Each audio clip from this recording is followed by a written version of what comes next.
सेवाओं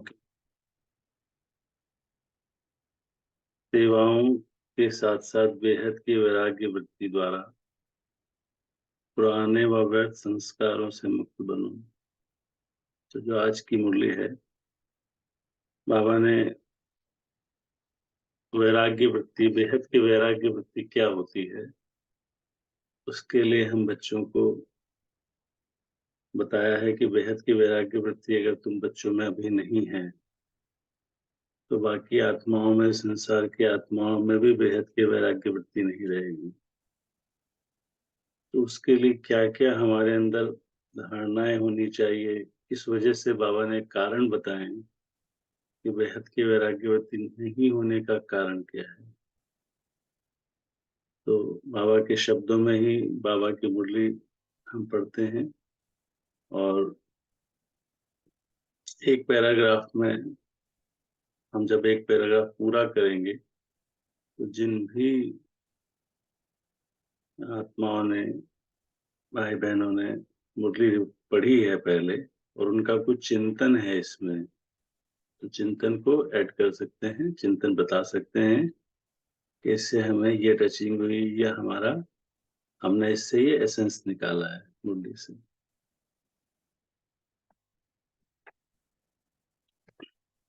तो आज बेहद का बाप अपने बेहद के सदा सहयोगी साथियों को देख रहे हैं। चारों ओर के सदा सहयोगी बच्चे सदा बाप के दिल पर दिल तख्त नशीन,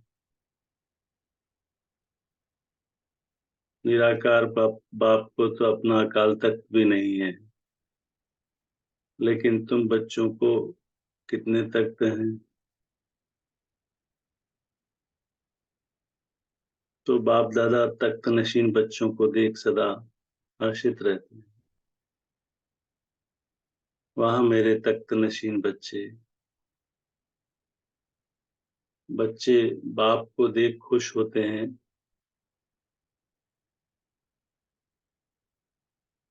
आप सभी बाप दादा को देख खुश होते हो, लेकिन बाप दादा कितने बच्चों को देख खुश होते हैं?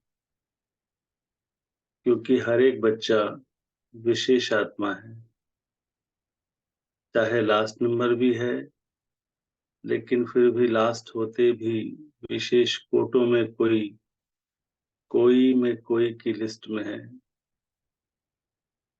इसलिए एक एक बच्चे को देख बाप को ज्यादा खुशी है व आपको है। तो किसी ने कहा दोनों को। बाप को कितने बच्चे हैं? जितने बच्चे उतनी खुशी, और आपको फिर सिर्फ डबल खुशी है। बस आपको परिवार की भी खुशी है, लेकिन बाप की खुशी सदाकाल की है। और आपकी खुशी सदाकाल है या कभी नीचे ऊपर होती है? बाबा ने प्रश्न पूछा है। तो बाबा की खुशी तो सदाकाल की है, खुशी रहता है, लेकिन हमारी खुशी क्या है? सदाकाल की नहीं रहती है, सदाकाल नहीं रह पाते खुश। इसीलिए बाबा ने कहा कि आपकी खुशी सदाकाल की है या कभी नीचे ऊपर होती है। तो इस पर कोई भी अगर अपना कोई चिंतन बताना चाहता है, देना चाहता है, तो दे सकता है। हैंड रेस कर सकते हैं या माइक ओपन करके बोल भी सकते हैं।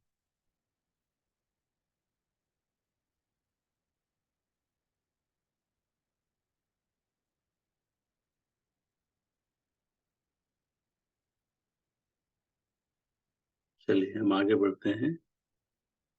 बाप दादा समझते हैं कि ब्राह्मण जीवन का श्वास खुशी है। खुशी नहीं तो ब्राह्मण जीवन नहीं। और अविनाशी खुशी कभी कभी वाली नहीं, परसेंटेज वाली नहीं। खुशी तो खुशी है।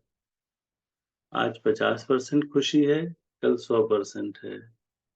तो जीवन का श्वास नीचे ऊपर है ना। बाप दादा ने पहले भी कहा कि शरीर चला जाए लेकिन खुशी नहीं जाए। तो ये पाठ सदा पक्का है या थोड़ा थोड़ा कच्चा है? सदा अंडरलाइन है। कभी कभी वाले क्या होंगे? सदा खुशी में रहने वाले पास विद ऑनर और कभी-कभी खुशी में रहने वालों को धर्मराजपुरी पास करनी पड़ेगी। पास विद ऑनर वाले 1 सेकंड में बाप के साथ जाएँगे, रुकेंगे नहीं। तो आप सब कौन हो?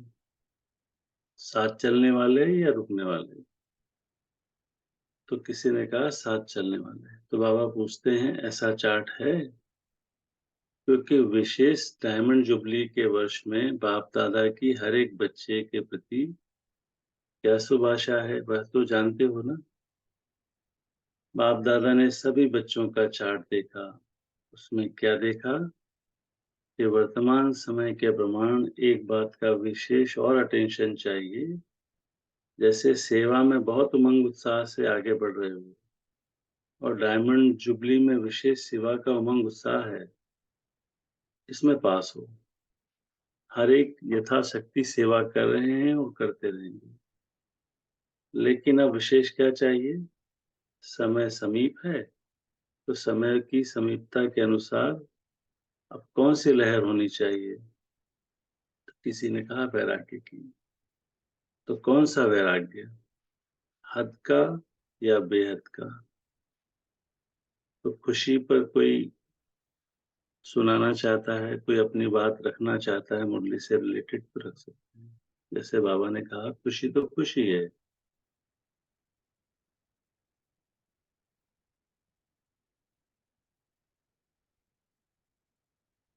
मीनाक्षी बहन, राजेश भाई, मीना बहन, सुमन बहन और भी कोई भारती बहन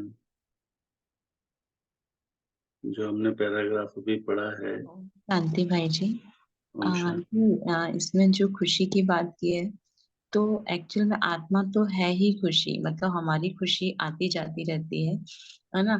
लेकिन जब हम अपने सत्य स्वरूप को देखते हैं तो सच में एक है, मतलब ऑल टाइम एक खुश है। जब इस बात को याद करते हैं, जैसे याद आती है तो सच में एक खुशी की लहर आ जाती है। वरना दिन भर में बातें तो बहुत आती हैं, सारी चीजें आती हैं, लेकिन फिर जब हम अपने स्वरूप में स्थित होते हैं तो इन सब बातों से निकल जाते हैं। ओम शांति भाई जी। जी, बिल्कुल सही बात है। वैसे एक कहानी है, इससे हमने सुनी है, आप सभी को सुनाते हैं कि जो बाबा कहता है कि सदा ब्राह्मण जीवन का श्वास ही खुशी है। तो एक मंसूर करके कोई हुए हैं पुराने समय में, तो उनको काफिर माना गया। मुसलमान थे, मुस्लिम थे, तो उनको काफिर माना गया और उनको मौत की सजा सुनाई गई। आपने शायद कभी सुनी हो। तो लोगों ने उनको सरेआम चौराहे पर उनको मौत की सजा दी और वहां पर 1 लाख लोग के करीब इकट्ठे हो गए। तो पहले उनके पैर काटे गए और उनके हाथ काटे गए। तो जब उनके खून बहने लगा पूरे शरीर से, तो उन्होंने उस खून से, मुसलमान लोग नमाज जब पढ़ते हैं तो उससे पहले वजू करते हैं। तो उन्होंने कहा कि मैं इस खून से वजू करता हूँ और उन्होंने अपने हाथ धोए अपने ही खून से, शरीर के खून से। तो लोगों ने कहा ये क्या कर रहे हो? तो मंसूर कहता है कि मैं प्रेम की जो वजू है, वो है खुद। ये प्रेम की जो वजू है, नमाज में प्रवेश करने से पहले प्रेम की वजू खून से की जाती है, कहता है, पानी से नहीं की जाती है। तो फिर लोगों ने उसके शरीर के फिर आंखें फोड़ी गई। तो अंत में वो कहता है कि मैं परमात्मा से कहता हूँ, और वो मुस्कुरा रहा था उस वक़्त भी जब उसके सारे शरीर छिन्न-भिन्न किए जा रहे थे, तब भी मुस्कुरा रहा था और कह रहा था कि मैं परमात्मा से कहता हूँ कि मैं जीत गया हूँ। वो हँस रहा था। तो लोगों ने कहा ये क्या बात करते हो? तुम हँस रहे हो? तो बोला कि मैं जीत गया क्योंकि इतनी शत्रुता के बाद, इतने लोगों ने उससे शत्रुता निभाई, फिर भी कहता है प्रेम जीत गया। कि मुझे उसको लगता था कि शायद नहीं जीत पाऊँगा, लेकिन इतनी शत्रुता में भी प्रेम जीत गया और उसकी खुशी नहीं गई। इतना सब कुछ शरीर के साथ होने के बावजूद। तो शायद हमारा प्रेम और हमारी खुशी बहुत सस्ती है। तो इसी के आगे जो किसी ने ऐड किया है वो ये किया है कि कोई अभियान अगर बड़ा है, उद्देश्य बहुत ऊंचा है, तो उसके लिए प्रफुल्लता, उत्साह, उमंग, खुशी बहुत होनी चाहिए। तभी हम उसको प्राप्त कर सकते हैं। उदास चित्त कुछ प्राप्त नहीं कर सकता।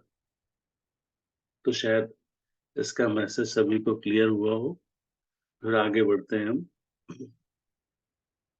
तो जितना सेवा का उमंग उत्साह है, उतना समय की आवश्यकता प्रमाण स्वस्थिति में बेहद का वैराग्य कहाँ तक है। क्योंकि आपके सेवा की सफलता है जल्दी से जल्दी प्रजा तैयार हो जाए, इसलिए सेवा करते हो ना। तो जब तक आप निमित्त आत्माओं में बेहद की वैराग्य वृत्ति नहीं है, तो अन्य आत्माओं में भी वैराग्य वृत्ति नहीं आ सकती। क्योंकि हमारे सभी के माइंड जुड़े हुए हैं और हम सब बाबा से जुड़े हुए हैं। तो क्यूमुलेटिव अगर हमारे अंदर वैराग्य वृत्ति नहीं है, तो संसार की अन्य आत्माओं में भी वैराग्य की वृत्ति नहीं आ सकती। और जब तक वैराग्य वृत्ति नहीं होगी, तो जो चाहते हो कि बाप का परिचय सबको मिले, वह मिल नहीं सकता। कितनी इम्पोर्टेंट बात है कि हम चाहते हैं कि परमात्मा का परिचय सबको मिले, कोई वंचित ना रह जाए।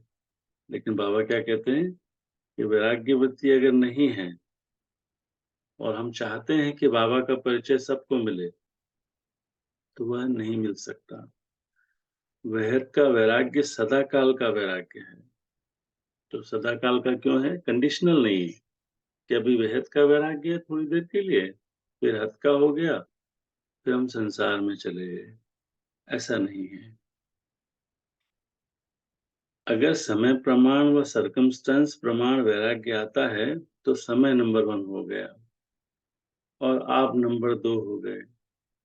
परिस्थिति या समय ने वैराग्य दिलाया, परिस्थिति खत्म, समय पास हो गया, तो वैराग्य अगर खंडित हो गया, हाँ, वैराग्य पास हो गया, तो उसको क्या कहेंगे? बेहद का वैराग्य या हद का? तो अभी बेहद का वैराग्य चाहिए। अगर वैराग्य खंडित हो जाता है, तो उसका मुख्य कारण है देहभान। जब तक देहभान का वैराग्य नहीं है, तब तक कोई भी बात का वैराग्य सदाकाल नहीं होता है, अल्पकाल का होता है। कितनी महत्वपूर्ण बात है कि अगर हमारा देहभान है किसी न किसी रूप में, तो फिर वैराग्य जो है वो सदाकाल का नहीं है, अल्पकाल का होता है। संबंध से वैराग्य, यह बड़ी बात नहीं है। वह तो दुनिया में भी कईयों को दिल से वैराग्य आ जाता है। लेकिन यहाँ देहभान के जो भिन्न भिन्न रूप हैं, उन भिन्न भिन्न रूपों को तो जानते हो ना। कितने देहभान के रूप हैं, उसका विस्तार तो जानते हो। लेकिन इस अनेक देहभान के रूपों को जानकर बेहद के वैराग्य में रहना, कि जानकर बेहद के वैराग्य में रहना मतलब क्या हुआ? कि अनेक देहभान के रूप हैं, उनका अनुभव भी है, और फिर बेहद के वैराग्य में रहना। तो देहभान देही अभिमान में बदल जाए। जैसे देहभान एक नेचुरल हो गया, ऐसे देही अभिमान नेचुरल हो जाए। क्योंकि हर बात में पहला शब्द देह ही आता है। चाहे संबंध है, तो भी देह का ही संबंध है। पदार्थ है, तो देह के पदार्थ हैं। तो मूल आधार देह भान है। यहाँ तक किसी को कोई अपना चिंतन सुनाना चाहता है तो सुना सकता है। जो बाबा ने बेहद के वैराग्य की बात की, देहभान और देही अभिमान की बात की।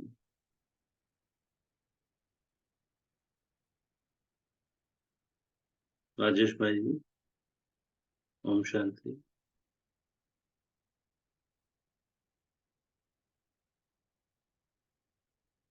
दीपक भाई, कोई आवाज में नहीं आना चाहते? ओम शांति भाई जी, नहीं आवाज बहुत क्लियर आ रही है। जी। आ, क्या बाबा इससे ये कहना चाहते हैं कि हमें वैराग्य वृत्ति का मीनिंग कि हमें इस शरीर में रहते हुए देखकर भी नहीं देखना है, सुनकर भी नहीं सुनना है और अपने सत्य स्वरूप में टिकना है? हाँ, बिल्कुल यही कहना चाहते हैं, क्योंकि एक्चुअल जो ज्ञान है, हम सब बाबा के अनुभवी बच्चे हैं। जैसे कभी-कभी हमें अनुभव होता है कि दिस बॉडी इज़ डेड, ये शरीर मरा हुआ है। तो मैंने इसको जीवित किया हुआ है ना, कि मैं इससे एसोसिएटेड हूँ और जो संकल्प मेरे साथ एसोसिएशन में हैं, उनको मैंने लाइव किया हुआ है कि मुझे मान लीजिए मेरे अंदर मैं अपनी ही बात करता हूँ, मुझे जॉब का बहुत जॉब कॉन्शियस हूँ कि नौकरी रहेगी तो जीवन चलेगा, परिवार चलेगा, उनका भरण-पोषण कैसे होगा। तो अगर ये मेरे अंदर संकल्प हैं, तो इसका मतलब कि मैंने नौकरी की वजह से अपनी आइडेंटिटी को बनाया हुआ है। तो देह-भान को मैंने नौकरी की वजह से ज़िंदा किया हुआ है। तो जब तक कि मैं मरा नहीं हूँ, मरा मतलब इन द सेंस कि मैं इच्छाओं का मैंने त्याग नहीं किया। मैंने जो देह-भान के जैसे बाबा ने कहा कि भिन्न-भिन्न रूपों को जानकर फिर बेहद के वैराग्य में रहना। ये देहभान के ही रूप है। नाम मुझे मेरा नाम देवेंद्र है जीवन का, शरीर का। तो मुझे कोई देवेंद्र बुलाता है या देवेंद्र के लिए कोई काना-फूसी करता है या बुरा बोलता है। अच्छा बोलते हैं तो हमें सभी को अच्छा ही लगता है, लेकिन बुरा बोलता है तो चिंतन चलता है। तो इसका मतलब कि वो देहभान जागृत है ना, तो वो कहीं कोई ना प्रॉब्लम कहीं नहीं है। बचपन से ही ऐसा फीड किया जाता है ना भाई जी। जैसे कोई बच्चा पैदा होता है तो उसको उस नाम से बुलाया जाता है, फिर वही वही सब नाम से बुलाना, उसको बोलना कि ये अच्छा है ये बुरा है, तो ये फीडिंग तो जब हम इस शरीर में आते हैं तभी से ही शुरू हो जाती है ना। हुँ, हुँ। हाँ, क्योंकि संस्कार बने, बाबा ने आगे संस्कार की बात कही है कि बेहद का वैराग्य क्यों नहीं रहता है, क्योंकि संस्कार नहीं, संस्कारों में कमजोरी है, कि हम संस्कार परिवर्तन नहीं कर पाते हैं। और संस्कार में भी बहुत से संस्कार हैं, कि जैसे नाम का, रूप का, देह का, स्त्री-पुरुष का भान जो हमें है, उन सब भान में हम है ना फँसे हुए हैं। और जब तक कि उसमें हाँ जी, राजेश भाई जी। हाँ, सही बोल रहे हैं। मीना बहन जी ये बोल रही है ना कि अभी तक जो फीडिंग थी वो यही देहभान की फीडिंग हमें मिली, और वो देहभान इतना अंदर तक घुस गया है कि हम उसी को, असत्य को ही सत्य मान बैठे हैं। लेकिन अब बाबा जो सिखा रहे हैं वो सिखा रहे हैं वहां से मरो। जो अभी तक जो था हम असत्य में जी रहे, और अब बाबा ने सत्य क्या सिखाया, मैं देही हूँ, देह नहीं हूँ। तो अभी तक वो नेचुरल हो गया था, अब हमें इसको नेचुरल बनाना है कि मैं आत्मा हूँ। जैसे ब्रह्मा बाबा ने बार बार बार बार प्रैक्टिस की ना, मैं आत्मा हूँ, मैं आत्मा हूँ, मैं आत्मा हूँ। उससे पुराने से मरना है। जी, ओम शांति। बिल्कुल, बिल्कुल, बिल्कुल सही बात है। तो इसको ऐसे भी समझ सकते हैं कि जो जैसे आपने जैसे माँ के गर्भ में सभी हमारा शरीर बनता है और हम सब माँ के गर्भ में आते हैं। तो उसके बाद में जब शरीर से बाहर आना होता है तो एक-एक चीज़ का जैसे आप कभी गौर से देखेंगे, हमें 1-2 बार ऐसा टच हुआ है कि जैसे हम घुटनों पे जैसे बचपन सभी ने देखा है, घुटनों के बल चलते हैं। तो उस वक़्त हमारे संकल्प रहते थे कि मैं चल कब पाऊँगा पैरों पे, फिर हम चलने लगते हैं। फिर जब दूसरे बोलने लगते हैं, हमें चेहरे एक जैसे दिखाई देते हैं, तो हमें लगता है कि हम इनको अलग से डिस्क्रिमिनेट कब कर पाएँगे। तो एक-एक चीज़ को हमने है ना अंदर संस्कार बनाया उसका पहले। चलने का, मान लीजिए साइकिल चलाने का पहले शौक बहुत था कि साइकिल नहीं चला पाते, तो साइकिल चलाने का बहुत अभ्यास किया, बहुत हाथ-पैरों में चोट लगाई। तो धीरे-धीरे जैसे-जैसे हमने उस अभ्यास को पक्का किया, तो हमें उसी रिवर्स साइकिल में जाना पड़ेगा, कि अंदर क्योंकि जैसे हम पैरों से चलते हैं, ये अभ्यास है हमें, कोई कहता नहीं, आप संकल्प नहीं करते हो कि मुझे चलना है। बस एक सेकंड मोमेंटरी आपने सोचा कि मुझे जाना है और आपके कदम चलने पड़ते हैं। तो ये बेसिकली है क्या? ये कोडिंग है एक तरीके की, माइंड ने उस प्रोग्राम को सेट कर लिया। अब वो संस्कार बन गया, अब आपको उसके लिए कोई मेहनत नहीं करनी पैर चलाने के लिए, है ना?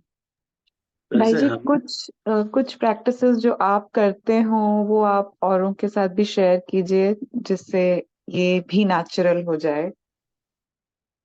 हाँ, इसमें जो मैं अक्सर करके करता हूँ, वो करता हूँ बॉडी स्कैनिंग करता हूँ। और मुझे जैसे आपने भी शायद क्लास देखी होगी रिनीत जी की, उन्होंने बताया था जैसे पूरा स्केलेटन है अंदर, है ना? हमारा ढांचा है शरीर का, और इस ढांचे में ऊपर स्किन है, सभी के अलग-अलग तरीके के रंग रूप की स्किन है। तो एक्चुअल में अगर हम देखें तो कॉन्शसनेस पूरे शरीर में बह रही है, लेकिन अगर हम कॉन्शसनेस को देखना चाहें तो देख नहीं सकते। हम स्वयं को भी देखना चाहें शरीर में तो देख नहीं सकते। जैसे वो एक बहुत शब्द कॉमनली शब्द यूज़ करते हैं, इनविजिबल। तो इनविजिबल का अर्थ क्या है कि मेरी जो आइडेंटिटी है, मेरा जो एक्जिस्टेंस है इस शरीर में, वो इनविजिबल है। मैं हूँ, ये सत्य है। लेकिन अगर मैं स्वयं को भी कोई मुझे देखना चाहे वो तो अलग बात है। लेकिन अगर मैं स्वयं को भी देखना चाहूँ इस शरीर में, तो मैं देख नहीं सकता हूँ, क्योंकि मैं अदृश्य हूँ। जब तक शरीर में हूँ तभी तक प्रत्यक्ष हूँ, तभी तक व्यक्त हूँ, और जैसे ही शरीर छोड़ दूँगा तो अव्यक्त हो जाऊँगा। तो इसमें जो मूल रूप से एक बॉडी स्कैनिंग करता हूँ, दूसरी जो मैं प्रैक्टिस करता हूँ, वो प्रैक्टिस करता हूँ कि मेरे बॉडी पार्ट्स जो है ना जितने शरीर के हैं, वो सब लाइट के हैं। और कई बार कॉन्शसनेस है ना शिफ्ट होती है चेहरे तक, तो फिर मैं चेहरे को भी लाइट का देखता हूँ, कि जैसे मैं आँख नहीं हूँ, मैं नाक नहीं हूँ, मैं मुख नहीं हूँ, मैं कान नहीं हूँ, मैं पूरा जो चेहरा है, ये तो स्थूल ही है ना, सभी जानते हैं। तो इस चेहरे को मैं यूज़ कर रहा हूँ, मुख को यूज़ कर रहा हूँ, आँखों को यूज़ कर रहा हूँ। लेकिन ग्रॉस में कई बार ये रहता है कॉन्शियस कि हाँ, चेहरा नहीं हूँ। बहुत एकाग्रता से जब हम बैठते हैं बाबा की याद में। लेकिन जब कर्म में आते हैं तो फिर वापस वही देहभान, नाम रूप, कहीं न कहीं हम उसमें ट्रैप रहते हैं। ठीक है। तो बाकी और भी शेयर करेंगे, जैसे भोजन पर भी ध्यान रखना होता है। भोजन करते वक़्त एकाग्रता से करना होता है। जो हम भोजन क्योंकि भोजन में हमारा मन बहुत एकाग्र होता है। तो जैसे-जैसे भोजन में एकाग्रता बढ़ती है, वैसे-वैसे शरीर की जड़ता बढ़ती है। जी, भारती बहन। आ, ओम शांति भाई जी। इसको ओम हम शांति। ऐसे भी कर सकते हैं क्या कि जैसे ये संस्कार अभी के जो हमारे संस्कार हैं, तो जैसे अभी सारे इमर्ज हैं, तो अगर हमको देही अभिमानी बनना है, तो हमारे जो अनादि संस्कार हैं, तो बाबा ही जब आते हैं तब हमें स्मृति दिलाते हैं। जैसे हम अभी के संस्कार को या कलयुगी संस्कार को, काम क्रोध लोभ माया को, अभी हम नेचुरल कहते हैं कि नहीं ये तो होगा, गुस्सा तो आएगा, नेचुरल चीजें, बच्चे हैं तो उनको डांटना तो पड़ेगा, तो इनको नेचुरल संस्कार बना लेते हैं। लेकिन बाबा जब हमें याद दिलाते हैं कि ये आपका अनादि सत्य है, प्रेम सुख आनंद शक्ति ज्ञान, तो धीरे धीरे इस ये संस्कार इमर्ज करने होते हैं। और हमें जैसे हम जब भी ऐसा कुछ आता है तो अपने आप को यही स्मृति दिलाते हैं कि हाँ, मेरा सत्य जो है, जो बाबा मुझे दिखा रहे हैं कि तुम भी एक अनादि स्वरूप में थे ना, कल पहले भी मैंने इस पार्ट को प्ले किया है, तो ये संस्कार मेरे अंदर ही थे। तो ऐसे करके भी भाई जी क्या इमर्ज कर सकते हैं ना? हाँ, बिल्कुल कर सकते हैं, लेकिन इसमें जो सत्य को जानना है, क्योंकि हम सब है ना, सत्य के अभिलाषी हैं। हमने कभी-कभी ना सत्य को प्राप्त करने की इच्छा की थी। तो अब वो जो सत्य है वो हमारे सामने है, प्रत्यक्ष है। हम उसको मतलब उसके पाने की रास्ते पर हैं। हमें उसको चेज़ करना है, जिसको पुरुषार्थ कहते हैं। तो उसके लिए पहले हमें अपने आप को ही जानना पड़ेगा, और जितना हम जानेंगे अपने आप को, जितना जानने की दिशा में बढ़ेंगे, उतना ही संस्कारों पर विजय प्राप्त करना आसान हो जाता है। जैसे एक बहुत कॉमन सी चीज़ है, हम सभी देखते हैं कि क्रेविंग होती है, टेम्पटेशन होता है कि कुछ खा लें। तो अब आप देखिए कि कोई भी आँखों ने देखा कि कोई सुंदर सी, अच्छी सी खाने की चीज़ पड़ी और जिसकी हमें हमारी कमज़ोरी है, मान लीजिए मीठा है, तो हमें उसके लिए सोचना नहीं पड़ता और वो इमीडिएट हाथ जाता है और मुँह के अंदर वो चीज़ चली जाती है। तो वैसे है बॉडी इंस्ट्रूमेंटल कि सोचने के बाद ही हाथ उठेगा, लेकिन वो इतना मोमेंटरी होता है, इतना नेचुरल होता है कि हमारे लिए वो खाना जैसे हमने अभ्यास किया ना खाने का, मुँह डालने का, तो है सारा इंस्ट्रूमेंटल, है सारा मैकेनिकल, लेकिन वो मैकेनिकल प्रोसेस समझ में नहीं आता। तो जब तक कि उस गहराई में आप बैठोगे नहीं, जब तक कि अपने आप को आपने शरीर में देखा नहीं, अनुभव नहीं किया, तो अभ्यास के लिए आप कुछ भी युक्ति लगा सकते हो, जो अपने लिए और सबके लिए अलग-अलग है, सबके लिए एक नहीं हो सकती है। तो उसमें जो फिर आपको दिखने लगेगा, आपको समझ में आने लगेगा कि मुझे ऐसे करना है। जी, सुमन बहन। ओम शांति भाई जी। ओम शांति। हाँ जी, जैसे ये वाली जो लाइन है ना, इस अनेक देह भान के रूपों को जानकर जी। बेहद के वैराग्य में रहना, एक तो थोड़ा सा ये क्लियर करें।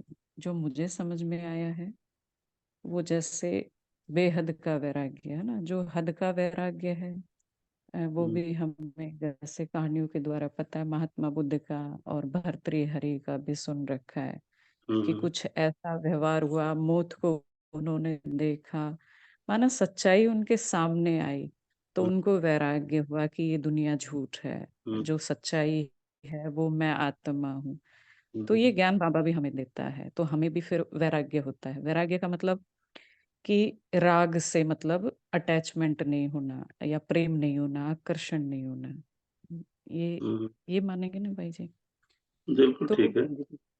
हाँ, तो बाबा आकर के हमें वो जब सत्य ज्ञान देता है तो हमें भी समझ में आता है कि हम जिन चीजों में फंसे हुए हैं वो सब झूठ है और सच्चाई क्या है। तो हुँ, फिर हम उसकी तरफ जुड़ते हैं तो वो अपने आप छूटने लगता है।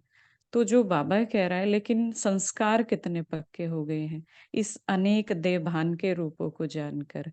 तो ये जो अनेक देह भान के रूप हैं, नाम को ले लीजिए, जैसे आपने भी बताया देवेंद्र नाम, मेरा भी नाम, जैसे इसी भान में रहते सुमन नाम है और वो फीमेल वाली फीलिंग रहती सारा दिन, और हुँ, थॉट भी वैसे ही चलते हैं कि हुँ, मुझे या तो डर लगता है या मैं बहुत जल्दी है ना गुस्सा भी कर लेती हूँ, मुझे बहुत सहन करना पड़ता है। तो ये हुँ, सारे जो थॉट चलते हैं ये मैंने अपना रूप बना रखा है एक तरह से देभान वाला। तो हुँ, सोच भी मेरी ऐसी ही चलती है। तो हुँ, बाबा वही एक तरह से आप और क्लियर करना इसको ध्यान दिला रहे हैं। मुझे समझ में आ रहा है कि अब ये जो विचार मेरे अंदर चल रहे, ये सारे देभान के मैं देख रही हूँ अच्छी तरह से। तो इसी के प्रति मुझे बेहद का वैराग्य रखना है। समझ में आ गया कि ये मैं नहीं हूँ। जो ये गुस्सा करने वाली है ये मैं नहीं हूँ। ये अपने आप को जो औरत समझ रही है ये भी मैं नहीं हूँ। मैं वो अनादि शक्ति आत्मा हूँ, प्योर पवित्र हूँ। तो इससे वैराग्य रखना है, मतलब एक तरह से सब कुछ मेरे सामने क्लियर है, मुझे दिख रहा है। तो ये जैसे ओम शांति भाई। हाँ, इसमें एक बात है जो एक अभ्यास भी कह सकते हैं इसको कि हमें ना अपने मन के संकल्पों को साक्षी होकर देखने का अभ्यास करें। क्योंकि मन का सोचना मेरा सोचना नहीं है। मन मुझसे अलग है। पहली चीज़ तो हमें ये समझनी पड़ेगी कि मन के सोचने से मेरा सोचने का कोई संबंध नहीं है। लेकिन अक्सर करके होता क्या है कि जैसे हम सभी रोल में हैं, कोई पोज़ीशन में भी हैं, कोई बिज़नेसमैन है ना? तो जहाँ-जहाँ जैसे मान लीजिए माता हैं, बहनें हैं या दादी हैं, दादा हैं, जो भी हैं, जिस भी रोल में हैं, तो हमें वो रोल कॉन्शियस हमें ना अट्रैक्ट करता है, संबंध अट्रैक्ट करता है। मान लीजिए पुत्र के रोल में हैं, तो मुझे पिता याद रहेगा, लौकिक माँ याद रहेगी और भी जितने संबंध हैं, पड़ोसी-वड़ोसी सब याद रहते हैं। लेकिन उनसे कर्म में आना और डिटैच होना, इसका हमें अभ्यास करना पड़ेगा। उनसे जो माइंड के जो संकल्प हैं, उनसे हमारा एसोसिएशन बहुत है कि वो सब अच्छा। दूसरी चीज़ इसमें एक बात और भी है कि जो बुद्धि है ना, जैसे बाबा कहता है कि बुद्धि चित्र देखती है, हम सभी जानते हैं। तो हमने उस गहराई से अगर जब हम देखते हैं, तो बुद्धि कहीं न कहीं चित्रों में उलझी हुई है। क्योंकि फिज़िकल आइडेंटिटी सिर्फ़ ऐसा नहीं कि फिज़िकल आइडेंटिटी मैंने अपने स्वरूप को जान लिया, तो फिज़िकल आइडेंटिटी रिवील हो गई, नहीं। हमें उसकी गहराई में जाकर अटैचमेंट, क्योंकि चेहरों से भी है हमें, और ये बहुत गहरे में बैठा रहता है। तो जब तक कि मन से हम साक्षी नहीं हैं, बुद्धि से साक्षी नहीं है, संस्कार से साक्षी नहीं है, तब तक बेहद का वैराग्य भी हमारे लिए दूर है। तो हमें साक्षी होना है, हर पल, हर क्षण, हर मोमेंटरी साक्षी होना है। इस देह के कोई भी वाइब्रेशन से, इसमें जो सेंसेशन उत्पन्न हो रहे हैं बॉडी में, उससे जो क्रेविंग होती है टेस्ट की, उससे जो देखते हैं हम संसार में कि कुछ देखने को अच्छा है, कहीं घूमने को अच्छा है, ये चल के देख लेते हैं, सबसे हमें है ना साक्षी होना, ठीक है? आगे बढ़ते हैं। तो मूल आधार देहभान है। जब तक किसी भी रूप में देहभान है, तो वैराग्य वृत्ति नहीं हो सकती। और बाप दादा ने देखा, वर्तमान समय जो देहभान का विघ्न है, उसका कारण है कि देह के जो पुराने संस्कार हैं, उससे वैराग्य नहीं है। देह के जो पुराने संस्कार हैं, उससे वैराग्य नहीं है। तो पुराने संस्कार क्या हैं? उसकी हम लिस्ट निकाल सकते हैं। पहले देह के पुराने संस्कारों से वैराग्य चाहिए। संस्कार स्थिति से नीचे ले आते हैं। संस्कार के कारण सेवा में व संबंध संपर्क में विघ्न पड़ते हैं। तो रिजल्ट में देखा कि देह के पुराने संस्कार से जब तक वैराग्य नहीं आया है, तब तक बेहद का वैराग्य सदा नहीं रहता। संस्कार भिन्न-भिन्न रूप से अपने तरफ आकर्षित कर लेते हैं। तो जहाँ किसी भी तरफ आकर्षण है, वहाँ वैराग्य नहीं हो सकता। तो चेक करो कि मैं अपने पुराने व व्यर्थ संस्कार से मुक्त हूँ। तो कितनी भी कोशिश करेंगे, करते भी हैं कि वैराग्य वृत्ति में रहें, लेकिन संस्कार कोई-कोई के पास या मेजॉरिटी के पास किस न किस रूप में ऐसे प्रबल हैं, जो अपनी तरफ खींचते हैं, और हमें इसका आभास होता है कि संस्कार मुझे खींच रहा है। और सबसे ज़्यादा मुझे लगता है ब्राह्मण जीवन में आने के बाद हम भी अभी ऐसा नहीं कह सकते कि उस संस्कार से मुक्त हैं, कि जो क्रेविंग है जिह्वा की, जब तक कि ये है, तब तक चेतना जो है ना ऊपर नहीं उठती।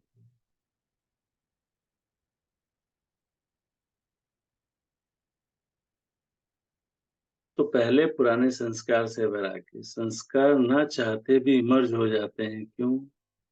चाहते नहीं हैं, लेकिन सूक्ष्म में संस्कारों को भस्म नहीं किया है।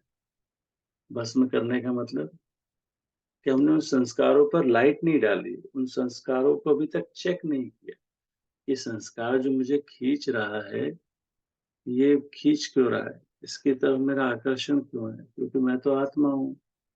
मुझे भोजन कितना करना है? थोड़ा-सा तो भोजन करना है। लेकिन अगर दिन भर में उठ-उठ के हम कुछ खाते हैं, देख लिया, खा लिया, तो इसका मतलब क्या है? कि मेरा वो संस्कार पक्का है। वो आदत जो बनी हुई है पुराने समय की, वो अभी तक मैंने छोड़ी नहीं। एक भोजन तो एक मतलब जैसे टेस्ट क्रेविंग तो एक बात है, जैसे सुनने का भी होता है, देखने का भी होता है।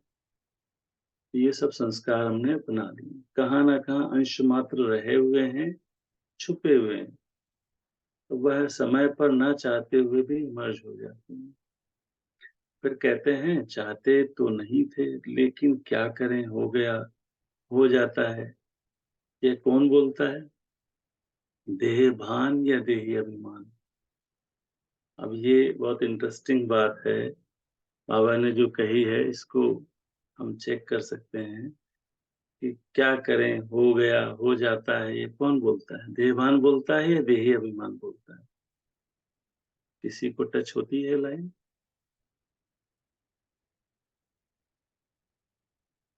कोई बता सकता है इस बारे में?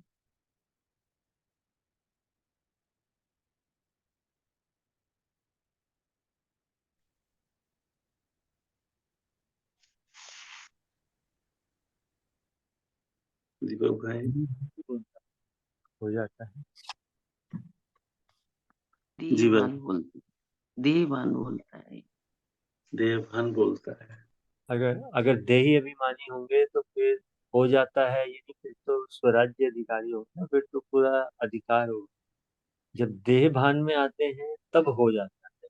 मतलब देह भान में आना मतलब देही अभिमानी नहीं है, वो आत्मा की कॉन्शियसनेस नहीं है, आत्मा की पावर नहीं है, अथॉरिटी नहीं है, तो हो जाता है। आत्मा की अथॉरिटी में रहेंगे तो होगा ही। जी बिल्कुल ठीक बात है, बिल्कुल सही कहा आपने। इसमें एक चीज देखिएगा कि जैसे हमारी वाणी है सभी की, है ना, हम दिन भर में बहुत वाचा में आते ही हैं सभी लोग। तो जो वाचा में आने का जो, जैसे कहते हैं ना कि आत्मा की अपनी कोई आवाज नहीं है, साउंड नहीं है, तो ये आवाज फिर कैसी है? हम कहते हैं आत्मा बोलती है, तो आवाज कैसे शरीर से प्रोड्यूस होती है? कि संकल्प जो हम सोचते हैं, वो संकल्प ही हमारी वाणी बन जाते हैं। तो भले हमने वो देहभान में बोला या देही अभिमान में बोला, है तो संकल्प ही, क्योंकि संकल्प ही कर्म बनते हैं। तो बोलना भी कर्म है, देखना भी कर्म है, सुनना भी कर्म है। ये तीनों इंफॉर्मेशन है, देखना, सुनना, बोलना। तो जब हमने बोलने का जो कर्म किया, तो पहले उससे पहले सोचा। तो सोचने में जब संकल्प आया तो हम दो तरह से सोचते हैं, या तो देही अभिमान में देही अभिमानी होकर सोचते हैं, या देहभान में सोचते हैं। तो देहभान में सोचना क्या हुआ? आइडेंटिटी बना के। जैसे बहुत सुंदर शब्द है जो हमने अभी रिसेंटली कुछ महीनों से सुना है, पर्सन आइडेंटिटी। तो पर्सन आइडेंटिटी क्या करता है? ये पर्सन आइडेंटिटी हमें जिंदा रखता है, इस शरीर को, इस देहभान को जिंदा रखता है।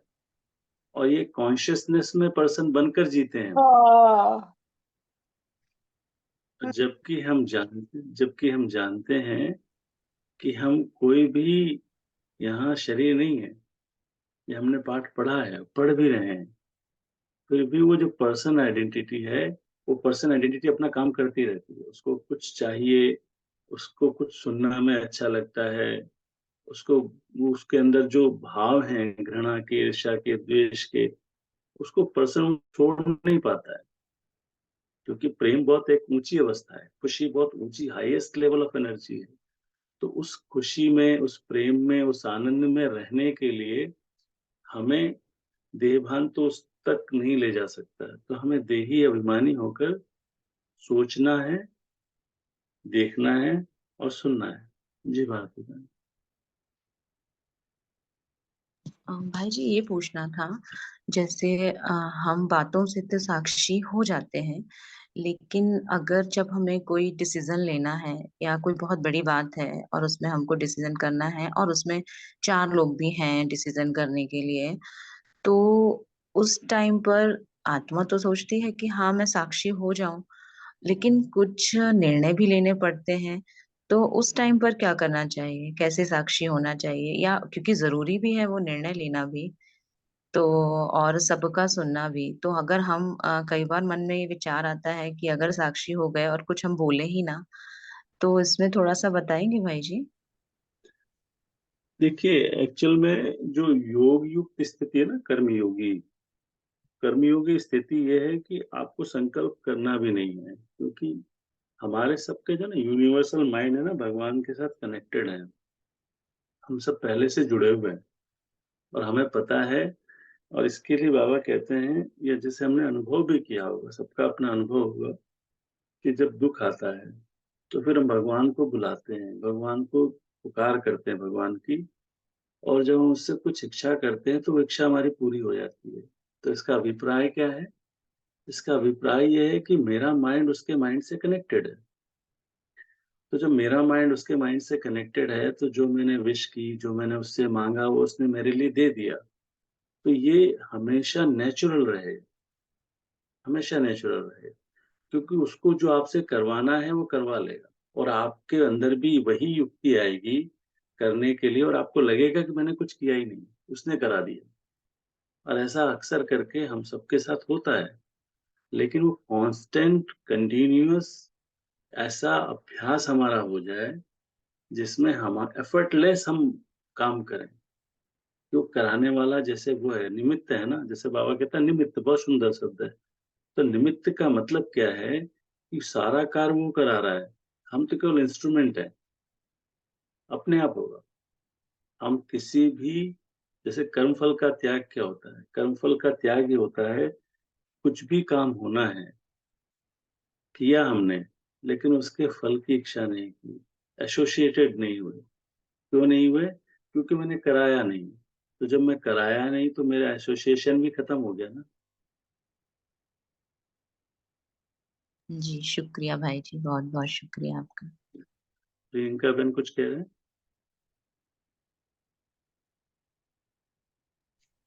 ओम शांति भाई जी। ओम शांति। अ, अ, मुझे बस थोड़ा सा पूछना था कि जैसे छोटे बच्चे होते हैं तो मतलब देव भान का आप कह रहे हैं, तो उन पे जो गुस्सा आना है वो कैसे, मतलब ये अब नॉलेज हो गई है कि जब उन पे गुस्सा करते हैं तब भी समझ आता है कि नहीं करना है, मीन्स ये मेरा संस्कार नहीं है। हम्म। बट ये चीज जब मैं सोचती हूँ तो ये लगता है कि उनको हम सही संस्कार कैसे देंगे, उसके लिए तो थोड़ा उसको सिखाना ही पड़ेगा। तो तब सब कुछ थोड़ा सा कंफ्यूजिंग हो जाता है। तो उसके लिए हमें क्या संकल्प या क्या क्या करना चाहिए, कौन से संकल्प चलाने चाहिए ताकि हम समझ सकें। नहीं, इसमें देखिए संकल्प चलाने की बहन जरूरत नहीं है। इसमें हम अपने ना सत्य स्वरूप को पहचान करके उसमें स्थिति हम बना लें, क्योंकि यहाँ कोई बच्चा है या बड़ा है या छोटा है या किसी भी रूप में है, वो सब आत्मा है। वो मेरे लिए बच्चा नहीं है, वो आत्मा है। तो वो जो आत्मा है वो अपना कर्म करने आएगा। वो कहीं न कहीं, अगर मेरे अंदर क्रोध के जैसे पेपर्स आ रहे हैं, हम पेपर समझ लेते हैं उसको, तो पेपर्स आ रहे हैं इसका मतलब वो बच्चा निमित्त बना हुआ है मेरे क्रोध पर विजय मैं प्राप्त करूँ उसके। वो ऐसे पेपर लेके आ रहा है, परिवार में कोई भी हो सकता है। तो उसको मुझे समझ करके और उसका अभ्यास करके आत्मा-आत्मा देखने का अभ्यास, क्योंकि सबका अपना-अपना रोल है। हर के रोल से मेरा रोल डिफरेंट क्यों है? क्योंकि मुझे ज्ञान मिला है और मुझे एलिवेट करने के लिए ये सारी चीज़ें होती हैं। मान लीजिए लोभ के, लालच के, ईर्ष्या के, द्वेष के, घृणा के आपको महसूसता आती है, जो मेरे अंदर है, तो बिल्कुल सही हो रहा है ये। जब तक आपने अपनी बीमारी को देखा नहीं, पहचाना नहीं, तो उसका इलाज कैसे करेंगे? तो पहचानना ज़रूरी है, देखना ज़रूरी है, क्योंकि मन की अंदर जो सतहें हैं, तल हैं, उसमें सारी बातें संचित हैं। ठीक है? भाई तो बाप-दादा ने देखा कि संस्कारों से वैराग्य वृत्ति में कमजोरी है। खत्म किया है लेकिन अंश भी नहीं हो, ऐसा खत्म नहीं किया है। तो जहाँ अंश है तो वंश तो होगा ही। आज अंश है, समय प्रमाण वंश का रूप ले लेता है, परवश कर देता है। कहने में तो सभी क्या कहते हैं कि जैसे बाप नॉलेजफुल है वैसे हम भी नॉलेजफुल हैं। हम कहते हैं ना, तो मान ले लेते हैं कि मास्टर नॉलेजफुल है। लेकिन जब संस्कार का वार होता है तो नॉलेजफुल है या नॉलेजफुल है? क्या है? तो नॉलेजफुल के बजाय नॉलेजफुल बन जाते हो। उस समय किसी से भी पूछो तो कहेंगे हाँ, समझती तो मैं भी हूँ, समझता तो मैं भी हूँ, होना नहीं चाहिए, करना नहीं चाहिए, लेकिन हो जाता है। तो नॉलेजफुल हुए या नॉलेजफुल हुए, तो नॉलेजफुल अर्थात नॉलेज को खींचने वाले। जो नॉलेजफुल है उसे कोई भी संस्कार, संबंध, पदार्थ वार नहीं कर सकता। नॉलेजफुल का मतलब संस्कार, संबंध, पदार्थ, 3 चीजों में आत्माभिमानी स्थिति है कि संबंध से अलग हो जाओ, संस्कार से अलग हो जाओ, पदार्थ से अलग हो जाओ, तो नॉलेजफुल है ना। तो डायमंड जुबली मना रहे हो। डायमंड जुबली का अर्थ है डायमंड बनना, अर्थात बेहद के वैरागी बनना। जितना सेवा का उमंग है उतना वैराग्य वृत्ति का टेंशन नहीं है। इसमें अलबेलापन है। चलता है, होता है, हो जाएगा, समय आएगा तो ठीक हो जाएगा। तो समय आपका शिक्षक है या बाबा है? बाबा शिक्षक है। कौन है? अगर समय पर परिवर्तन करेंगे तो आपका शिक्षक तो समय हो गया। आपकी रचना आपका शिक्षक है हो। ये ठीक है? तो जब ऐसी परिस्थिति आती है तो क्या कहते हो? समय पर ठीक कर लूँगी, हो जाएगा। बाप को भी दिलासा देते हैं, फ़िक्र नहीं करो, हो जाएगा। समय पर बिल्कुल आगे बढ़ जाएँगे। तो समय को शिक्षक बनाना यह आप मास्टर रचयिता के लिए शोभता है। अच्छा लगता है? नहीं। समय रचना है, आप मास्टर रचयिता हो। तो रचना मास्टर रचयिता का शिक्षक बने, ये मास्टर रचयिता की शोभा नहीं। तो समय शिक्षक बने मतलब कि आत्मा को बाबा टाइमलेस बना देता है, कि हम टाइम बाउंड नहीं है, कि समय करवाए मुझसे ऐसा नहीं। मैं समय से पहले तैयार हो जाऊँ।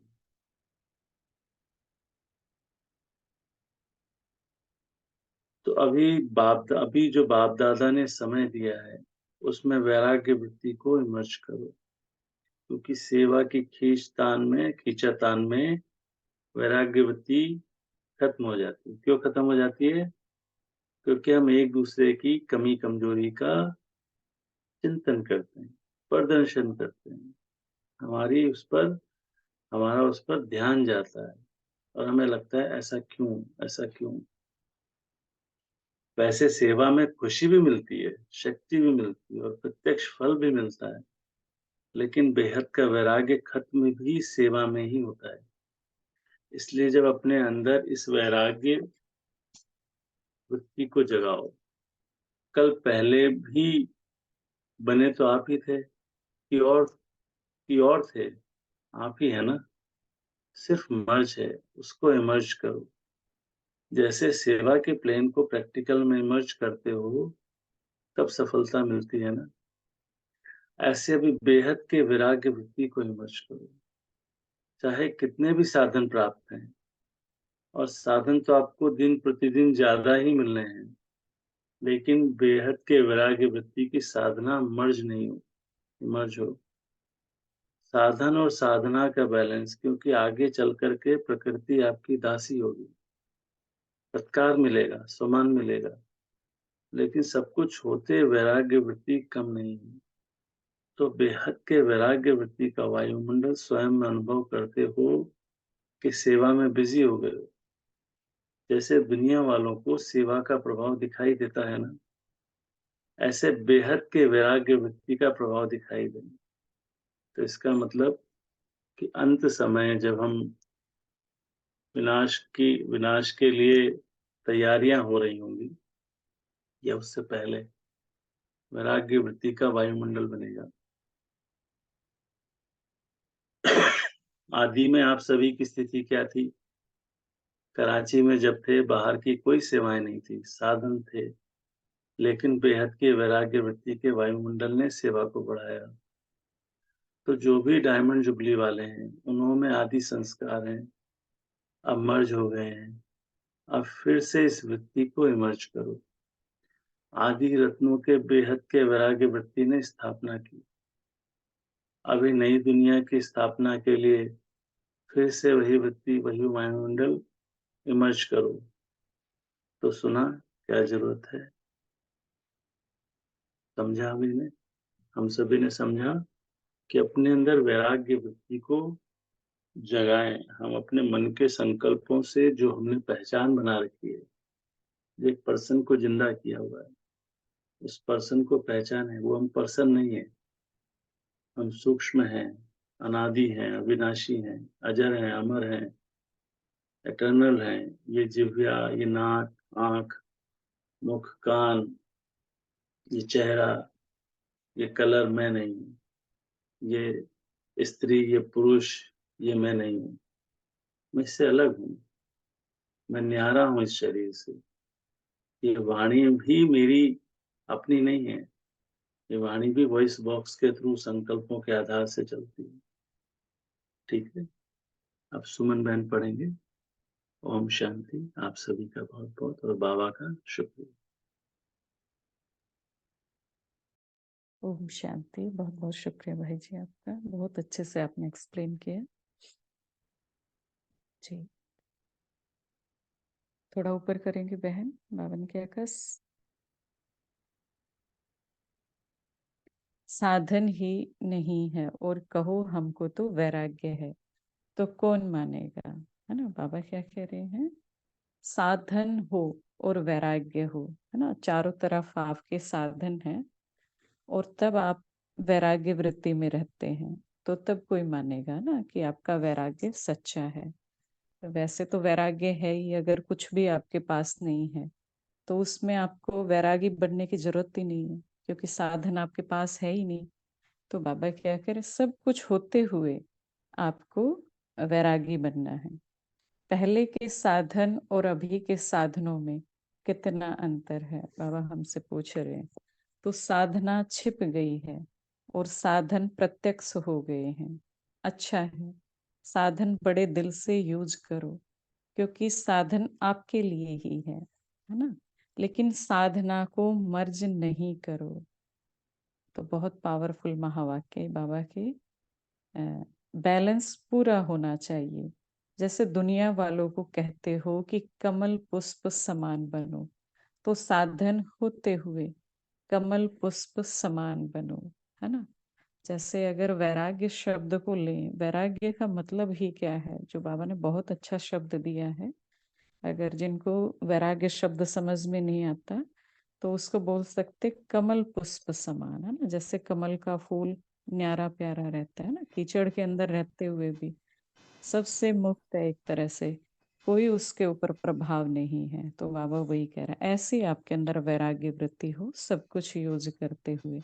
साधन बुरे नहीं है, साधन तो आपके कर्म का, योग का फल है ना।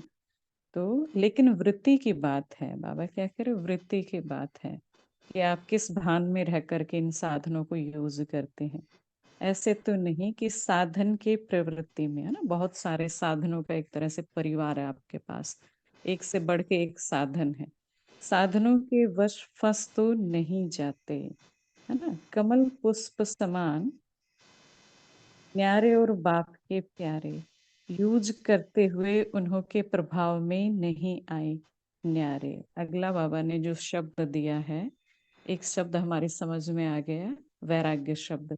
दूसरा बाबा ने कहा कमल फूल समान न्यारी और प्यारी। दूसरा तीसरा शब्द जो है बाबा ने क्या कहा, न्यारा और प्यारा, है ना। अच्छा, कोई भाई बहन बताएंगे, जैसे साधन जो बाबा बार बार कह रहा है कि साधन सब यूज करो, तो हमारी साधना में जो साधन हम यूज करते हैं वो कौन कौन से साधन आते हैं, थोड़ा हमें क्लियर हो ना कि कौन ये साधन है जो हम यूज करते हैं, तो बताएंगे जी। जी दीदी ओम शांति। जी जी दीदी जी मुझे तो यही लगता है कि जो ये जैसे फोन हुआ, जैसे ये यूज करने की इंसान। जी जी, सबसे बड़ा साधन तो अभी हमें है ना फोन मिला हुआ है। हम सब अभी ऑनलाइन जुड़े हुए हैं एक दूसरे के साथ, है ना, इतनी अच्छी मुरली क्लास, इतना ज्ञान मिल रहा है, तो ये भी एक साधन बना हुआ है ना। और कोई भाई बहन बताएंगे, बहुत अच्छा बताया बहन, थोड़ा सा क्लियर हो जाएगा हमें। हाँ हाँ जी। मोबाइल और और हमारे म्यूजिक म्यूजिक है, ये लैपटॉप है, गाड़ी है, ये सब चीजें जो भी हम यूज करते हैं, माइक यूज करते हैं, ये सब साधन ही है ना। जी जी जी जी, बहुत अच्छा बताया भाई जी ने, है ओम ना। शांति। जी हाँ, जैसे तो ये एसी मिला हमारे है ना, हीटर हमारे मिला है, फोन कि अगर हम योग कर रहे हैं और एसी नहीं चल रहा है या फैन ऑफ है, तो क्या हमारी साधना हो पा रही है या केवल साधनों पर ही डिपेंडेंट है हमारा योग, कि पंखा होगा, एसी चलेगा तो हम अच्छे से योग करेंगे, या म्यूजिक बजेगा तो हम अच्छे से योग करेंगे। तो यहाँ पर हम साधन और साधना का बैलेंस देख सकते हैं। ओम शांति। जी बहन ने बहुत अच्छा बताया ना, तो सबको क्लियर हो गया ना। वैसे भी और सेंटर पे जा, जी जी जी। ओम शांति बहन। योग में हमें एक तो सूक्ष्म शरीर की आवश्यकता होती है और एक मतलब कि दिव्य दृष्टि की आवश्यकता होती है। जैसे हम इस शरीर को छोड़कर ऊपर अगर हम जाते हैं परमात्मा से मिलन के लिए, तो अपना एक सूक्ष्म शरीर लेते हैं जो हमारे इस शरीर से चांदी की तार से टच होता है और ऊपर जाकर हम परमात्मा से मिलन मनाकर वापिस आते हैं। और हमारे पास एक दिव्य दृष्टि होती है जो इस शरीर से अच्छा देख पाती है। ओम शांति। जी जी जी। ना, बहुत अच्छा जो बाबा ने कहा है ना अभी, तो हम वैराग्य वृत्ति को लेकर के ही चलेंगे जो बाबा कह रहे हैं। अच्छा, अगला जो शब्द आएगा उसको भी, तो वैराग्य वृत्ति माना मेरा मन बुद्धि एकदम क्लियर हो, है ना, स्वच्छ हो। ये बाबा कह रहा है किसी से भी जुड़ा हुआ ना हो, केवल बाबा के साथ जुड़ा हुआ हो, तो मुझे हर चीज अच्छे से समझ में आएगी। तो आगे बाबा क्या कह रहे हैं, इन साधनों को यूज करते हुए उन्हों के प्रभाव में नहीं आए न्यारे, ये है न्यारापन की स्थिति। साधन बेहद की वैराग्य वृत्ति को मर्ज नहीं करे। अभी विश्व अति में जा रही है, तो अभी आवश्यकता है सच्चे वैराग्य वृत्ति की, और वह वायुमंडल बनाने वाले आप हो, पहले स्वयं में फिर विश्व में, है ना। बाबा कह रहे पहले वो आपके अंदर वैराग्य वृत्ति हो। तो डायमंड जुबली वाले क्या करेंगे, लहर फैलाएंगे ना। आप लोग तो अनुभवी हैं, शुरू का अनुभव है ना। सब कुछ था, देसी घी खाओ जितना खा सकते, फिर भी बेहद की वैराग्य वृत्ति, है ना। बाबा वो बता रहे हैं टाइम जब कराची में थे, दुनिया वाले तो देसी घी खाते हैं, लेकिन आप तो पीते थे, घी की नदियां देखी। तो डायमंड जुबली वालों को विशेष काम करना है। आपस में इकट्ठे हुए हो तो रूह रिहान करना है ना। बाबा ने बताया कि कराची में सब कुछ होते हुए बाबा ने ऊपर ही बताया कि अगर साधन आपके पास नहीं है और आप कहो हम तो वैरागी हैं, तो कोई मानेगा? बिल्कुल नहीं मानेगा। जैसे कई बार बाबा कहते हैं ना कि माया ना आए और बाबा हम विजयी बन जाएं, तो बाबा कहेगा, बाबा कह रहा है कि आपको कोई मानेगा कि आप विजयी हो? जब माया आएगी, आप देखोगे उसको और फिर विजयी बनोगे, तो कहा जाएगा हाँ बहुत माया आ रही है और मैं बिल्कुल वैराग्य वृत्ति में न्यारी प्यारी आत्मा हूँ, इनके प्रभाव में नहीं हूँ। उसी तरह बाबा कह रहे कि सब कुछ था ना, सब कुछ खाने की सारी सुविधाएं, बाबा ने सारा सुख दिया, इतनी अच्छी पालना दी, और तब भी वैराग्य वृत्ति इतनी अच्छी थी, है ना। तो इस वैराग्य वृत्ति के मूल में बाबा ने क्या कहा, ऊपर कहा कि देभान रुकावट है, लेकिन ऊपर उठाने वाली स्थिति कौन सी है, आत्मिक स्थिति। तो उस समय सबकी आत्मिक स्थिति बहुत अच्छी थी, है ना। पूरा अभ्यास इसी के ऊपर था। तो बाबा कह रहे हैं अगर हम वैराग्य वृत्ति में कैसे रह सकते हैं, तो अपने जब सत्य स्वरूप में रहेंगे ना, इस भान में कि मुझे क्लियर हो कि मैं आत्मा हूँ, तो बाबा कह रहे हैं तो आप हमेशा वैराग्य में रहेंगे।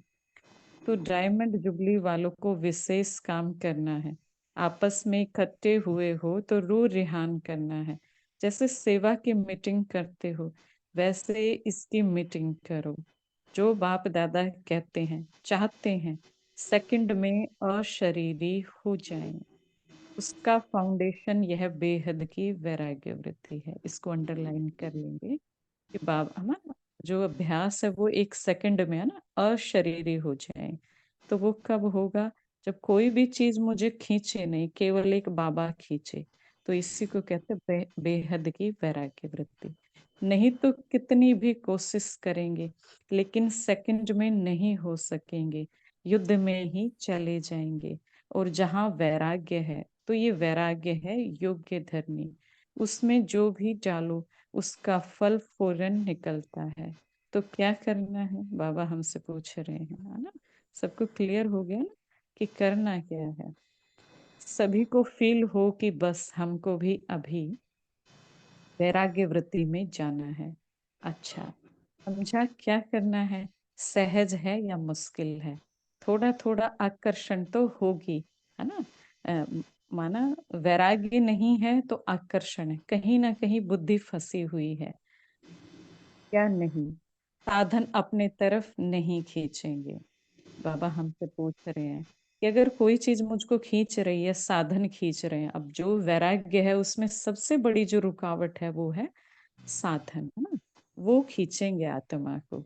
तो अभी अभ्यास चाहिए। क्या अभ्यास चाहिए? जब चाहे, जहां चाहे, जैसा चाहिए वैसी स्थिति को सेकंड में सेट कर सके। सेवा में आना है तो सेवा में आए, सेवा से न्यारे हो जाना है तो न्यारे हो जाए। ऐसे नहीं सेवा हमको खींचे, सेवा के बिना रह नहीं सके, है ना? ये जैसे कईयों का अनुभव होगा कि जो सेवा करते हैं तो सारा दिन फिर वो पॉइंट्स उनके अंदर चलते हैं कि कैसे सेवा करें ना। कई बार क्या होता है, योग में बैठते हैं तो भी वही चलता है कि कैसे किस ज्ञान दे। भी है, लेकिन बाबा ने कहा कि इतना, है ना, सेवा किसकी है? बाबा की है। कराने वाला कौन है? बाबा है। तो ऐसी न्यारी प्यारी मेरी स्थिति हो, जब चाहे मैं, है ना, अलग हो जाऊं उससे। जब चाहे, जैसे चाहे। विल पावर चाहिए। विल पावर है, बाबा पूछ रहे इतनी शक्ति है आपके पास, स्टॉप तो स्टॉप हो जाए। ऐसे नहीं लगाओ, सॉरी, ऐसे नहीं लगाओ स्टॉप और हो जाए क्वेश्चन मार्क ना। हर कोई अनुभवी है इसका। हम कई बार, है ना, ऐसे गुजरते हैं कि उस स्थिति से कि फुल स्टॉप लगाना चाहते हैं, लेकिन फिर भी कई बार उस बहाव में चले जाते हैं क्वेश्चन मार्क वाले में, है ना? तो फुल स्टॉप, बाबा कह रहे फुल स्टॉप। स्टॉप भी नहीं, फुल स्टॉप। जो चाहे वह प्रैक्टिकल में कर सकते चाहते हैं, लेकिन होना मुश्किल है। तो इसको क्या कहेंगे, है ना? विल पावर है कि पावर है, बाबा पूछ रहे हैं। संकल्प किया, व्यर्थ समाप्त, तो सेकंड में समाप्त हो जाए, ये हमारी स्थिति है ना। बाप दादा ने सुनाया ना कि कई बच्चे कहते हैं हम योग में बैठते हैं, लेकिन योग के बजाय युद्ध में होते हैं। योगी नहीं होते, योद्धे होते हैं, है ना? तो इस कईयों का प्रश्न हो सकता है, तो बहुत ध्यान से सुनेंगे इसका आंसर बाबा क्या दे रहे हैं।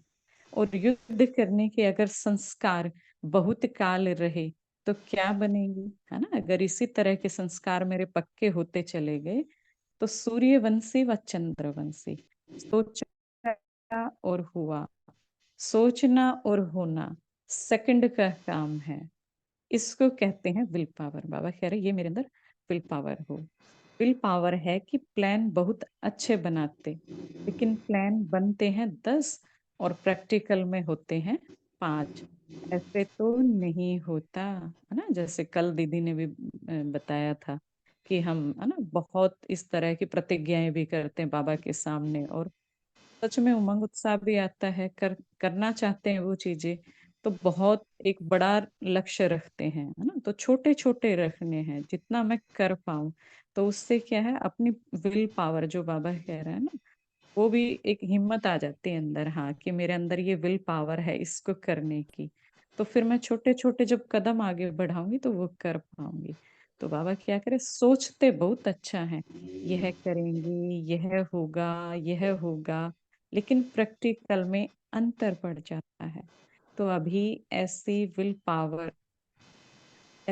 पावर हो, संकल्प किया और कर्म में प्रैक्टिकल हुआ पड़ा है, ऐसे अनुभवी हो ना। बाबा हमसे पूछ रहे हैं कि ऐसा अभ्यास है।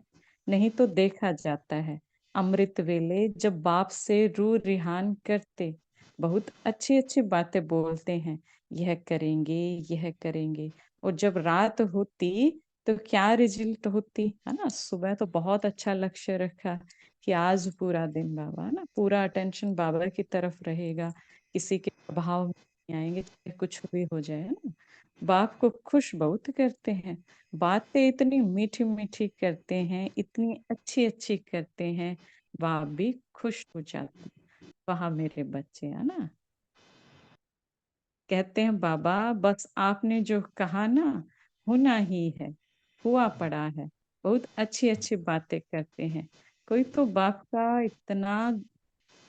को इतना दिलासा दिलाते हैं कि बाबा हम नहीं होंगे तो कौन होगा, बाबा कल्प कल्प हम ही तो थे, खुश हो जाते, है ना? देखो ये भी एक तरह से अंदर रखना तो है ना? हम जैसे कई बार ये बस एक शब्द हो गए हैं बोलने के लिए ना, बोल देते हैं कि मैं नहीं करूंगी तो कौन करेगा, कल्प कल्प की मैं विजयी आत्मा हूँ। लेकिन बाबा क्या कह रहे हैं कि जो कहते हैं ना वो प्रैक्टिकल हो, वो उसको करें हम, है ना, तभी हमारे अंदर चेंज आएगा। तो हाल में पीछे बैठने वाले अच्छी तरह से सुन रहे हो ना। अभी बहुत जो मुरली का सबसे पावरफुल महावाक्य है ना, ये सुन सकते हैं, बहुत अच्छा बाबा ने कहा।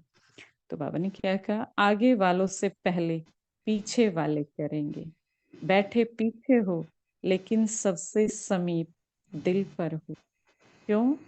दूसरे को चांस देना यह सेवा की ना, तो सेवाधारी सदा बाप के दिल पर है।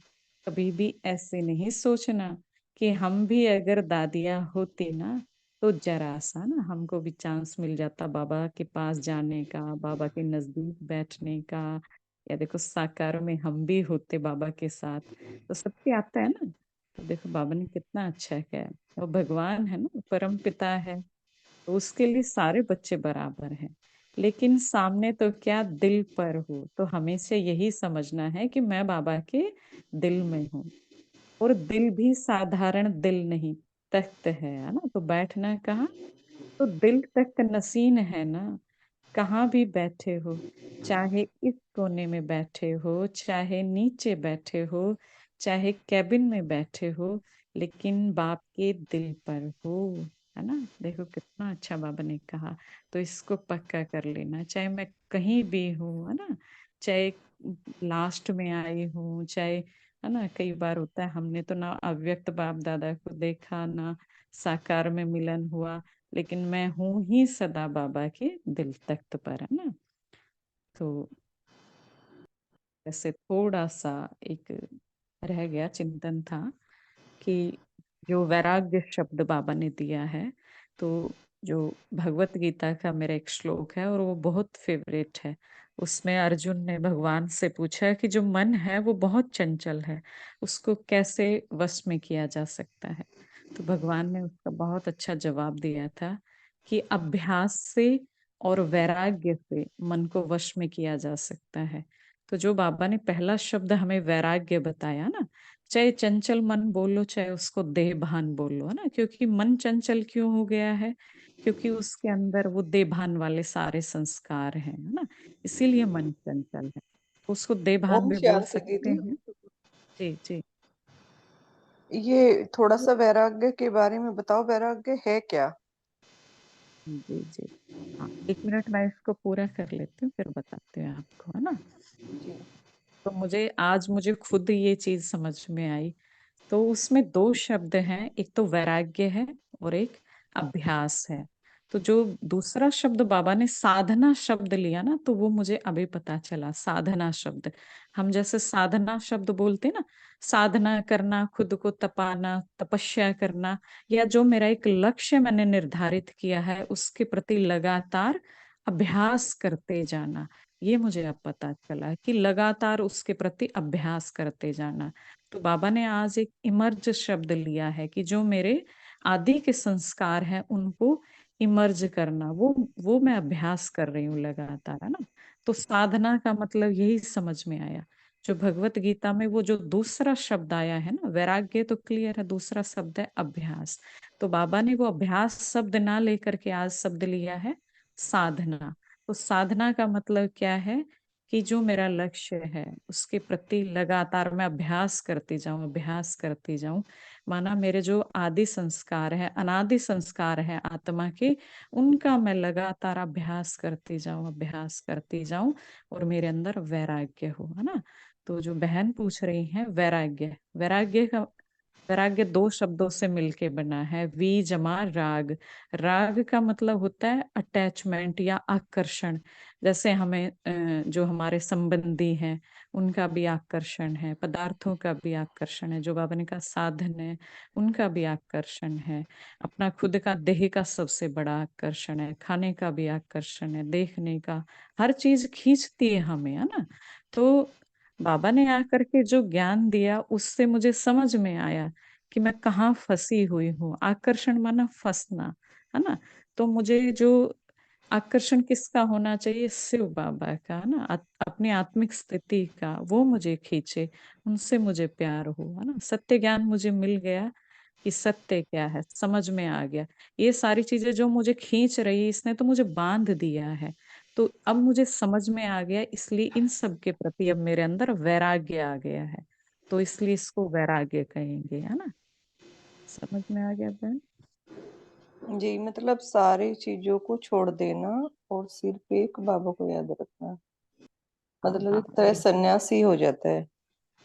नहीं नहीं, इसमें मुझे सत्य ज्ञान मिल गया ना, समझ आ गई, अब वो हाँ, छोड़ना भी नहीं है, वो छूट जाएगा अपने आप ही। मतलब सारी तो चीजों से अटैचमेंट हटाना, प्यार बाबा से हो गया ना, अब मेरा तो प्यार बाबा सारा से। सुख आनंद बाबा से मिल रहा है मुझे, छोड़ना नहीं पड़ेगा, छूटता चला जाएगा सब। ये जी, अपनी आत्मिक स्थिति में रहेंगे और बाबा की याद प्यार लेंगे। चारों ओर के तख्त नसीन श्रेष्ठ भाग्यवान आत्माएं सदा बेहद के वैराग्य वृत्ति से वायुमंडल बनाने वाले विशेष आत्माएं, सदा अपने श्रेष्ठ विशेषताओं को कार्य में लगाने वाले विशेष आत्मा, सदा एक बाप के साथ और श्रीमत के हाथ को अनुभव करने वाले विशेष आत्माओं को बाप दादा का याद प्यार और नमस्ते। ऐसे लाडले प्यारे बाबा को हम सब बच्चों की ओर से गुड मॉर्निंग और नमस्ते। आज का वरदान है, एक व्रता के राज को जान, वरदाता को राजी करने वाले सर्व सिद्धि स्वरूप भव। एक व्रता के राज को जान, वरदाता को राजी करने वाले सर्व सिद्धि स्वरूप भव। वरदाता बाप के पास अखुट वरदान है, जो जितना लेने चाहे खुला भंडार है ना। बाबा तो सागर है, ऐसे खुले भंडार से कई बच्चे संपन्न बनते हैं और कोई यथाशक्ति संपन्न बनते हैं, है ना। पूरा खुलकर बाबा से नहीं लेते, सबसे ज्यादा झोली भरकर देने में भोलानाथ वरदाता रूप ही है ना, इसीलिए उसको भोलानाथ कहते हैं। सिर्फ उसको राजी करने की विधि को जान लो तो सर्व सिद्धियां प्राप्त हो जाएंगी, है ना। अगर कुछ भी समझ में नहीं आता है, बस एक बाबा को पकड़ लेना, सब उसके अंदर है। तो वरदाता को एक शब्द सबसे प्रिय लगता है, बाबा को क्या प्रिय लगता है? एक व्रता, है ना, बस एक व्रता। संकल्प स्वप्न में भी दूजा व्रता ना हो, कोई दूसरा ना हो बाबा के सिवा। वृत्ति में रहे मेरा तो एक दूसरा ना कोई, है ना, मेरा तो एक शिव बाबा, दूसरा ना कोई। जिसने इस राज को जाना, उसकी झोली वरदानों से भरपूर रहती है। जो पूरी मुरली का सार है वो बाबा ने एक शब्द में बता दिया, है ना। तो यही वैराग्य वृत्ति है ना, बस एक बाबा, दूसरा न कोई। स्लोगन है, मनसा और वाचा दोनों सेवाएं साथ साथ करो तो डबल फल प्राप्त होता रहेगा। मनसा और वाचा दोनों सेवाएं साथ साथ करो तो डबल फल प्राप्त होता रहे। ओम शांति। शुक्रिया बाबा, और आप सभी का बहुत बहुत शुक्रिया जी। आगे बहन अलका बहन क्वेश्चन आंसर लेंगे ना। ओम शांति। आज ग्रुप 2 की टर्न है।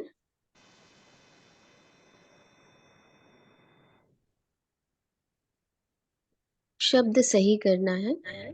तख्त नशीन। हाँ जी, बिल्कुल सही। सेकंड है पूरी राजधानी। धर्मराजपुरी। धर्मराजपुरी। धर्मराजपुरी, बिल्कुल सही धर्मदासपुरी। जी। थर्ड है डायमंड। हाँ, बिल्कुल सही। फोर्थ है नेचुरल। नेचुरल। नेचुरल। बहुत सही, बहुत। फिफ्थ है प्रबल।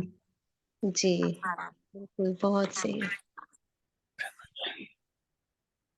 सही गलत बताइए। फर्स्ट है मनसा और वाचा दोनों सेवाएं अलग अलग करो तो डबल फल प्राप्त होता रहेगा। गलत है। गलत। गलत। क्या सही है? सही गलत है दीदी। सही क्या होना चाहिए?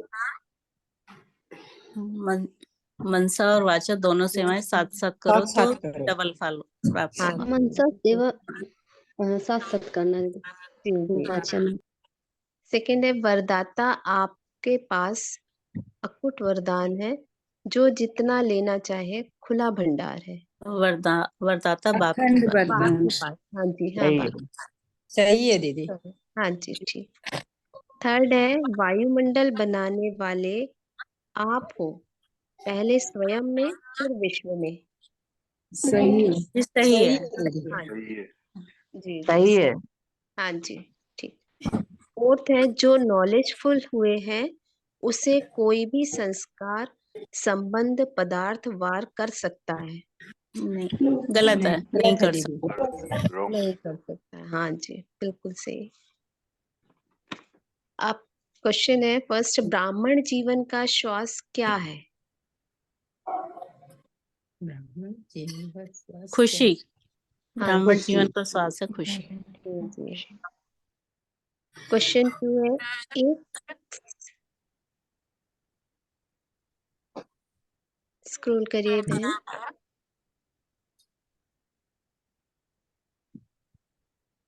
एक सेकंड में बाप के साथ कौन से बच्चे जाएंगे?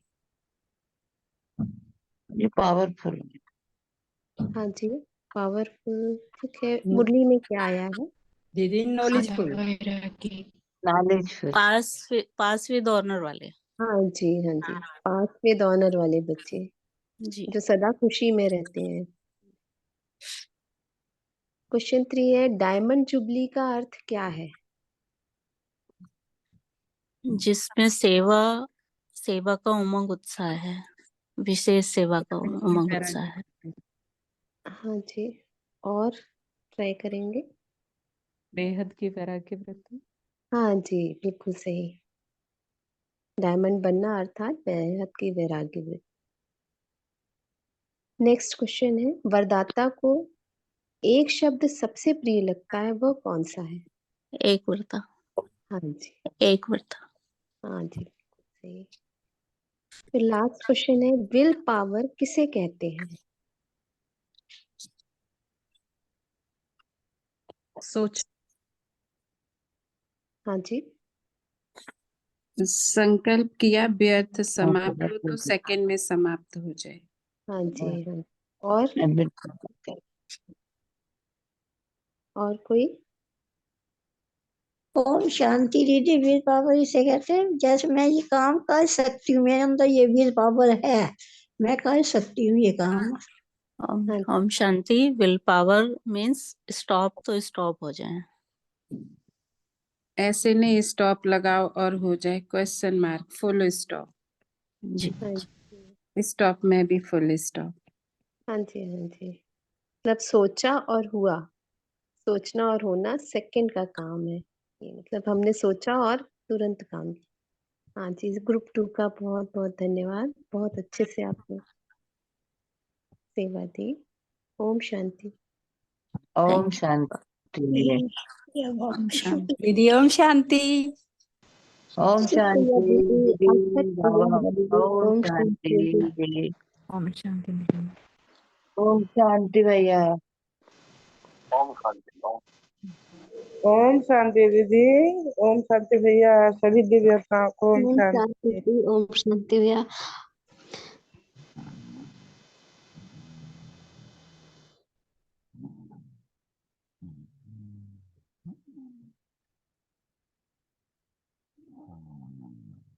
चलो बाबा, शुक्रिया बाबा, बहुत बहुत धन्यवाद।